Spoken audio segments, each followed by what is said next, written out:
ఓం గం గణపతయే నమః. ఓం శ్రీ గురుభ్యో నమః. హరి ఓం. సత్యం శివం ఛానల్కు స్వాగతం. నేను దంపట్ల సత్య శ్రీనివాస శర్మ. ఈరోజు ముఖ్యాంశము వివాహాలు అయిన తర్వాత వివాహ సమస్యలు రావడం, ఆ తర్వాత సంసారంలో సుఖం లేకపోవడము, తరచూ కోర్టు కేసులకు వెళ్తూ ఉండడము, ఇలాంటి సమస్యల పరిష్కారాలకి మరి చాలామంది అడుగుతుంటారు. అయ్యా గురువుగారు, మేము వివాహానికి ముందు అన్ని చూపెట్టుకున్నాము, వారు అన్ని కూడా చాలా బాగా కుదిరాయి పొంతలు అన్నారు, మరి వివాహం తర్వాత ఈ సమస్యలు ఎందుకు వచ్చాయి అని అడుగుతున్నారు. దయచేసి వీటికి పరిష్కార మార్గం ఉందా అని అడుగుతున్నారు.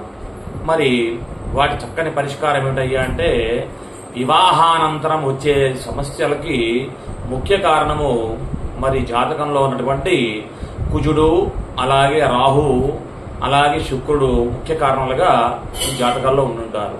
కాబట్టి వారి గ్రహాల పొంతనలు బాగున్నాయా లేవా మరి చూసుకొని ముందు వివాహానికి వెళ్ళాలి.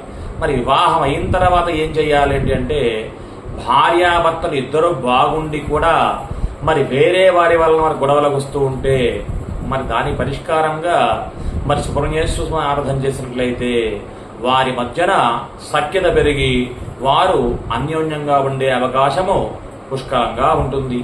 మరి అలాగే జాతకంలో శుక్రుడు రాహు కలిసిన, శుక్రుడు కుజుడు కలిసిన, అలాగే శుక్రుడు గురుడు కలిసినా కూడా మరి మగవారి జాతకాల్లో అనేక రకమైన సంబంధాల్లో ఇబ్బంది పడుతూ ఉంటారు.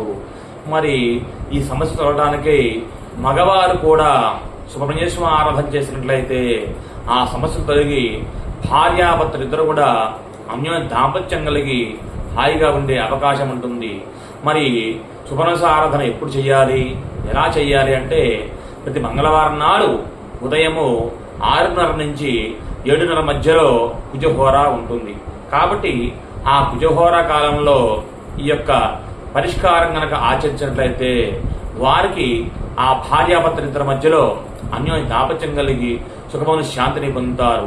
ఇక ఆడువారి జాతకంలో మరి కుజరాహు కలయిక, అలాగే కుజ గురుల కలయిక, అలాగే మరి కుజుడు ఏ పాపగ్రహాలతో ఇతర పాపగ్రహాలతో కలిసి ఉన్నా కూడా ఇలాగే భర్తతో ఎప్పుడూ కూడా గొడవలు అవ్వడము, అలా ఆఖరి కుట్టుకోవడం దాకా రావడము, విడిపోయేదాకా రావడం జరుగుతుంటాయి.